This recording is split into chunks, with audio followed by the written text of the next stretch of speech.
Wyoming Territory, July 1879. The sun was already high when the deal was made. And by supper, Magnolia Ashford belonged to another man. She stood barefoot on the cracked porch of the family homestead, her hands clenched so tight around the hem of her apron it left red welts on her skin. The man who'd come for her was named Silas Ketchum, owner of the largest freight line north of the Platte River, and a man with more gold than soul. He shook her father's hand like he was buying a wagon wheel, not a daughter. "That settles it then," her father said, voice flat. "Debt cleared."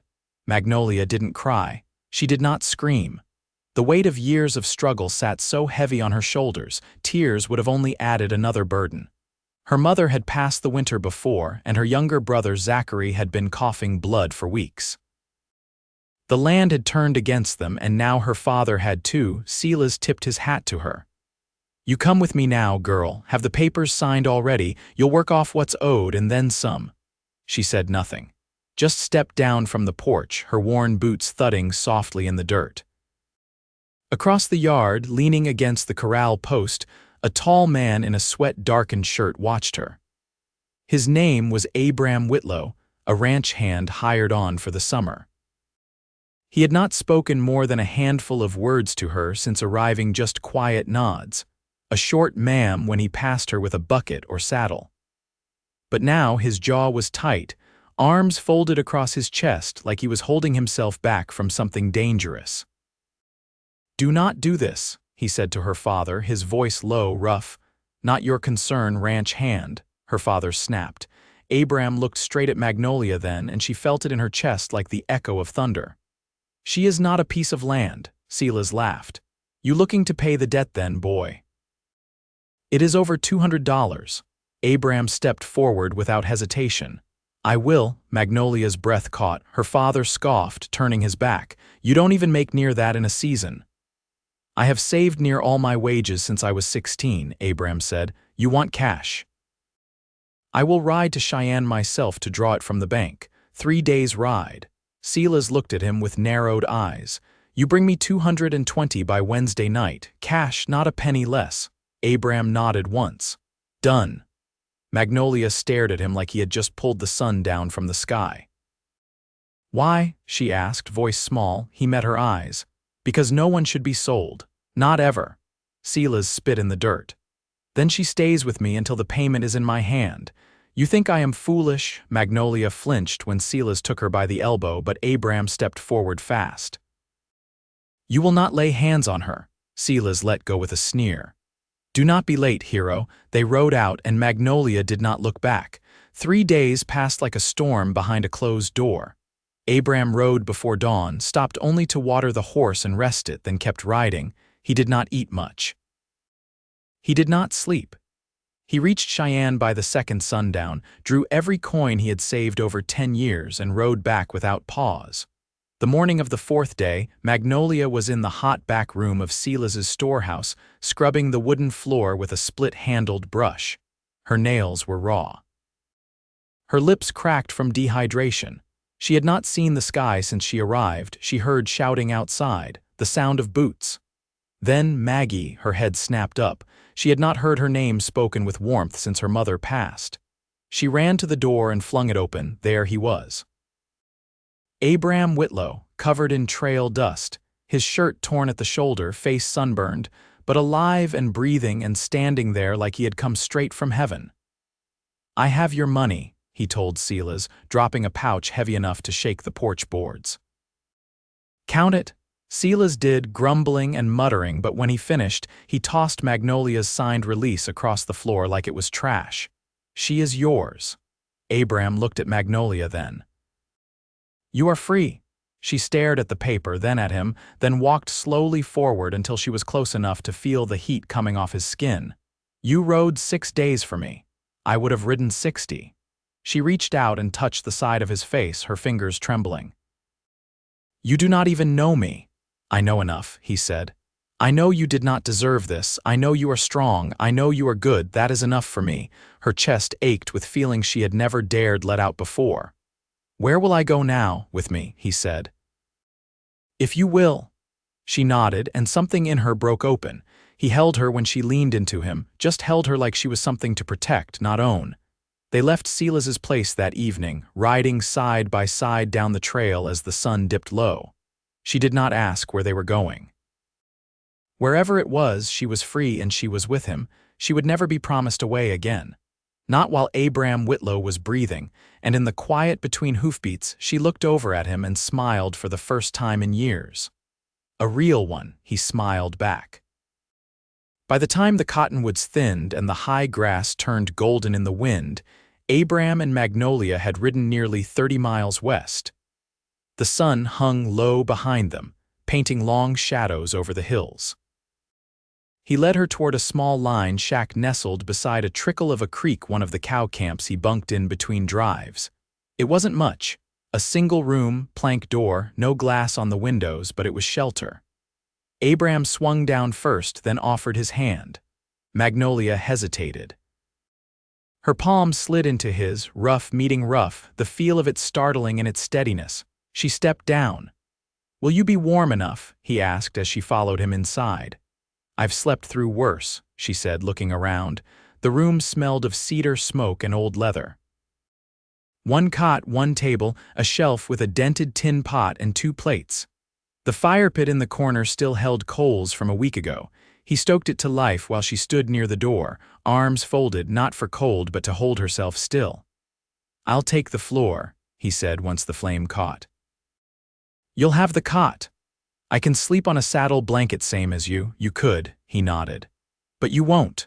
Her mouth tugged into something close to a smile, but it didn't hold. Once the fire warmed the air, she removed her shawl and folded it neatly, setting it beside the cot. She watched him pull a tin of beans from his saddlebag and set it on the fire. His hands moved with a quiet sort of rhythm, like he'd done it 100 nights alone.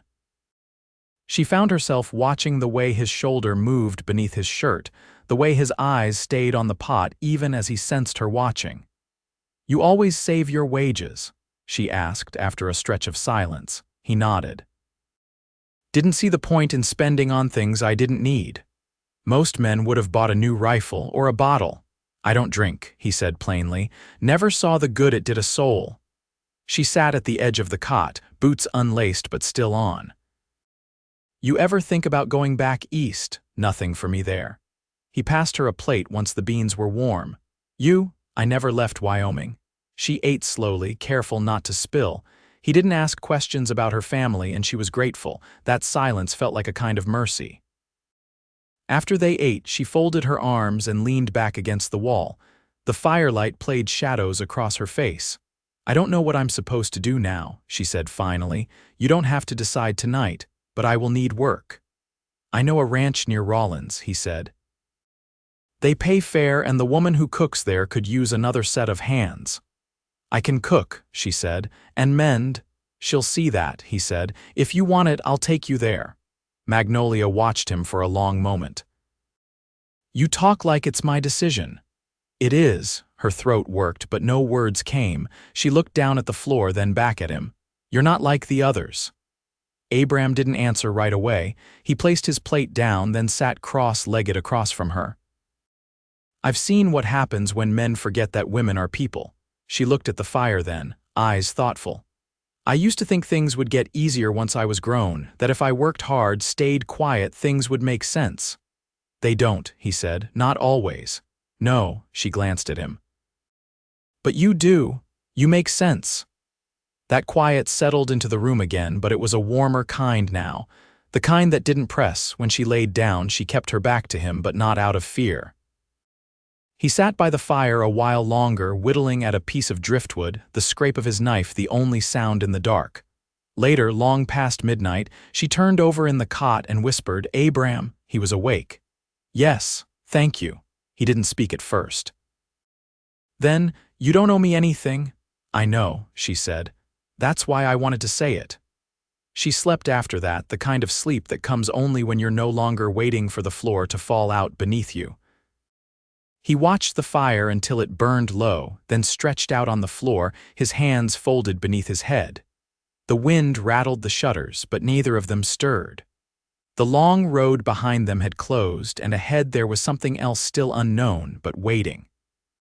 By dawn, the fire had gone to ash and a chill crept in through the cracks in the wall.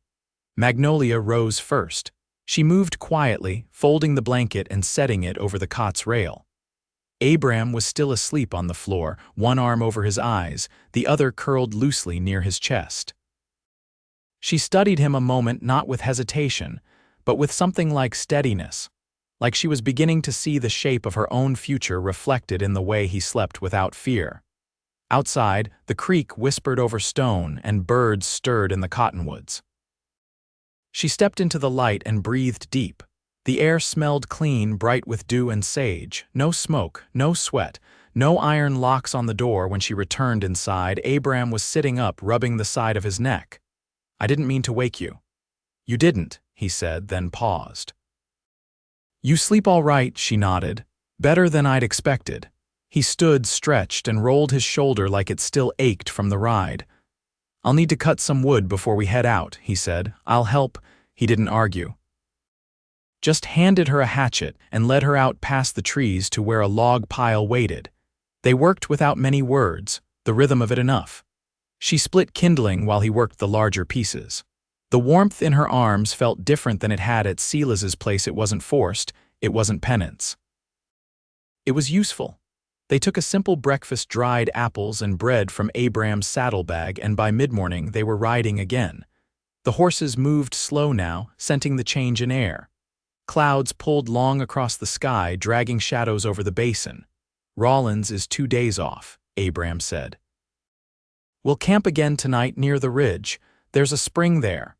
She nodded, then rode quiet a while, reins loose in her hands. "When my mother was young, she used to talk about places she'd never seen," she said. "Said she'd read about them in the county paper. The ocean.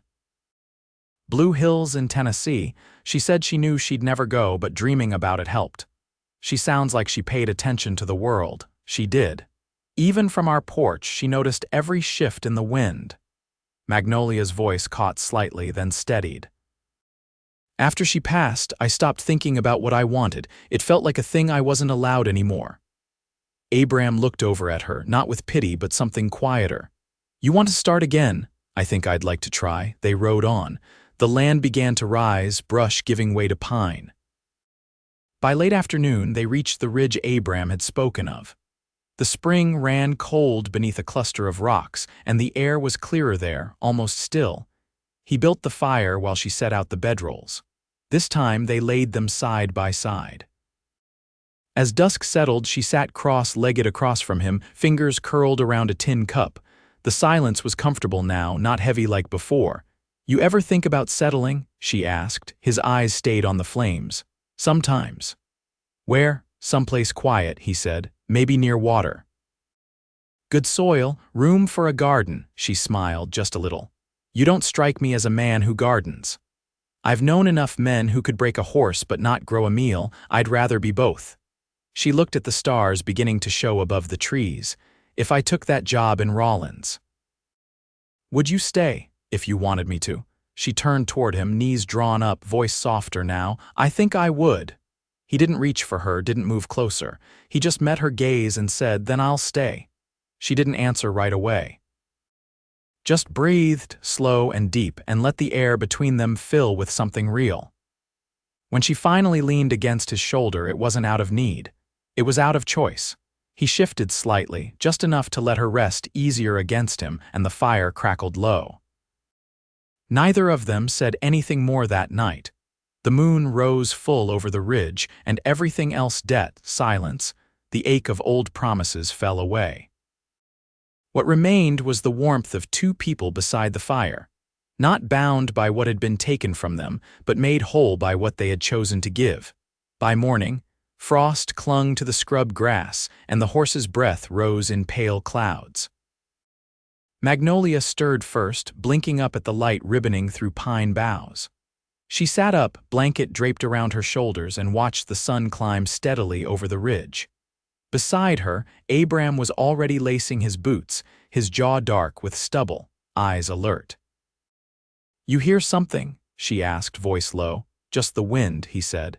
"Sound carries strange out here." She nodded, pulling her shawl tighter. "You ever have a place of your own?" He stood and dusted his hands. "Not yet. I've worked on enough other men's land." Never seemed time to stop. She rose and began packing their things. "Would you want it? A place to stay through winter, keep your own cattle?" He didn't answer right away. "If it was mine, I'd want it to mean something. Not just dirt and boards." Magnolia folded the blanket and tied it behind her saddle. "To me, it'd mean no one else could decide where I slept." They broke camp without lingering. The trail westward cut through low hills bruised with sage, and the mountains gathered closer with every mile. Around midday, they passed a wagon turned half into the earth, its frame stripped by wind and time. Magnolia slowed her horse, eyes on the broken spokes and rusted chain hanging from the axle. "Someone didn't make it far," she murmured. Abram rode up beside her. "A lot don't." She touched the edge of the wagon bed. "My mother used to say the prairie doesn't promise a thing, but it takes real slow, like it wants you to notice." "You think she'd have liked this country?" he asked. "She'd have loved the quiet," Magnolia said. "But not the loneliness." They rode on, the sun dipping behind scattered clouds. As they neared a low pass, Abram pointed ahead. "There's a homestead I know just past that rise. Families still running sheep out there. Might be a place to water." Magnolia didn't ask why he knew so many places. She figured a man like him remembered every kindness shown to him, and every safe place along the way. At the sheep farm, a woman with sun-beaten arms and a kerchief tied at her neck offered them coffee and a place to rest their horses. Magnolia helped carry water from the pump while Abram checked the animals' hooves. The woman, who introduced herself as Mrs. Keller, handed Magnolia a jar of boiled potatoes wrapped in a cloth. "You're headed toward Rawlins." "Yes, ma'am." Mrs. Keller looked her over, not unkindly. "You'll find work if you've got hands and sense, but watch the man who hires the kitchen. He's got a temper and a fondness for girls who can't afford to say no." Magnolia met her eyes. "I won't be alone." Mrs. Keller glanced at Abram, who was tying down the saddlebags. "No, I suppose you won't." They rode out an hour later, the sheep dotting the hillside like pale stones. Magnolia kept quiet until they reached the edge of a cottonwood grove. "You think she was warning me or testing me?" she asked. "Both," Abram said. "People like her don't forget what the world can do." They made camp that night beneath a ridge of basalt rock, the stars sharp and bright above. Abram pulled out a length of cloth and began oiling his rifle, long hands steady even in the dark. "Did you ever think about marrying?" Magnolia asked as she stirred the coals. "I did once," he said. "When I was 19, she married a banker's son instead." Magnolia traced a circle in the dirt with a twig. "You ever wonder what would have happened if she hadn't? I'd be someone else." "I don't think I'd like him much." She looked over at him, her knees drawn up beneath her chin. "I was supposed to marry a boy from 2 farms over. He never spoke to me unless someone was watching. I think he liked the idea of me more than the girl herself." Abram met her gaze. "I like the girl herself." She felt the air shift between them then, not like a gust, but like the weight of something settling into place. Her breath caught not from fear, but from the way it felt to be seen so plainly and still wanted. She leaned back against her saddle, quiet for a long while. "If I take the cook's job, it won't be forever." "I didn't think it would. I'd still want to come home to someone, even if the days are long." He didn't move except to set the rifle aside. "Then you ought to have that." She looked at him, firelight flickering across his cheek. "Would you be that someone?" He didn't answer with words. He reached for her hand gently, like reaching for something sacred. Her fingers closed around his, and the quiet that settled after that felt like the kind of stillness you earn when everything hard has passed through and left you standing. They didn't kiss. They didn't need to. The promise was in the fire, in the hand held between them, in the way their bedrolls lay close enough now that the cold couldn't find a space between. By the time they reached the outskirts of Rawlins, the wind had shifted again, drier now, full of dust and the faint iron tang of the rail lines that curved south of town. It wasn't a large place, just a cluster of boardwalk shops, a post office with a cracked window pane, and a few boarding houses that leaned slightly westward. like they'd grown tired of standing straight. Magnolia kept her chin up as they rode down the main street. She wore her mother's brooch pinned to her collar, and her hair was braided back tight. She didn't glance at the eyes that followed her from the mercantile window or the saloon porch. They meant nothing to her now. Abram stopped outside a squat, whitewashed building with smoke curling from its chimney. The sign above the door read Ellard Ranch Office. A pair of mules dozed in the shade of the hitch rail. He dismounted and turned to her. "This is where they take on new help." "I'll come in with you if you like." "No," she said. "I should walk in on my own." She tied her skirts, brushed the trail dust from her sleeves, and stepped inside. When she emerged half an hour later, her hands were ink-smudged and her cheeks wind-pinked. She walked straight to Abram without speaking and placed a folded paper in his palm. "What's this?" he asked. "Employment ledger," she said. "I start tomorrow, room and board included, wages monthly." He opened the paper, then looked back at her. "You're sure?" "I asked about the kitchen foreman," she said. "The one Mrs. Keller warned me about. Turns out he was dismissed 2 weeks ago for mismanaging stores. They've a new woman in charge now, Mrs. O'Rourke. Has 5 grown sons and no time for nonsense." A slow grin pulled at one corner of Abram's mouth. "Sounds like a good place." "I think it will be," she said. "If we stay." They found lodging in a small cottage 2 miles outside of town, one that had stood empty since a widow returned east to live with her sister. The roof held, the chimney drew, and the porch overlooked a patch of land that caught the morning sun. Abram paid the first month's rent in coin, and Magnolia swept the floors until the air smelled like soap instead of mice. That night, she lit a lantern and placed it on the windowsill, casting a soft glow across the room. Abram stood near the hearth, rolling up his sleeves. "I could put in a garden by the fence," he said. "It's got good light and the soil's not too stony." She leaned against the doorframe. "You remember everything you set up at the ridge?" "I do." "I said I didn't want to be alone. That's still true for you." He walked to her, slow but certain. "Every word." Her hand found his, fingers threading through without hesitation. "Then I don't see any reason we should wait." "There's a pastor in town," he said. "I passed his chapel near the livery." She nodded. "We'll go in the morning." They married that Tuesday with a borrowed ring and a witness from the boarding house. The vows were plain, the words simple. But afterward, when Abram lifted her hand and pressed his lips to her knuckles, Magnolia felt something settle deep and quiet inside her, like winter ground thawing just enough to give. He carried her over the threshold not for show, but because he wanted to. She laughed for the first time in weeks, and he held her like he meant to never let go. The days that followed filled in quiet. Magnolia rose early to bake bread and feed the hens behind the kitchen house. Abram rode fence lines and helped cut timber for a new barn. They ate supper by the fire most nights, sometimes in silence, sometimes with stories from their younger years. She learned he'd once broken a bull-headed paint horse no one else could touch. He learned she could play a hymn on the fiddle, though she hadn't owned one in years. Some nights they walked out past the porch, into the field behind the house where the grass grew high and the stars stretched wide overhead. She rested her head on his shoulder, and he wrapped an arm around her waist, holding her as the wind pressed against their backs.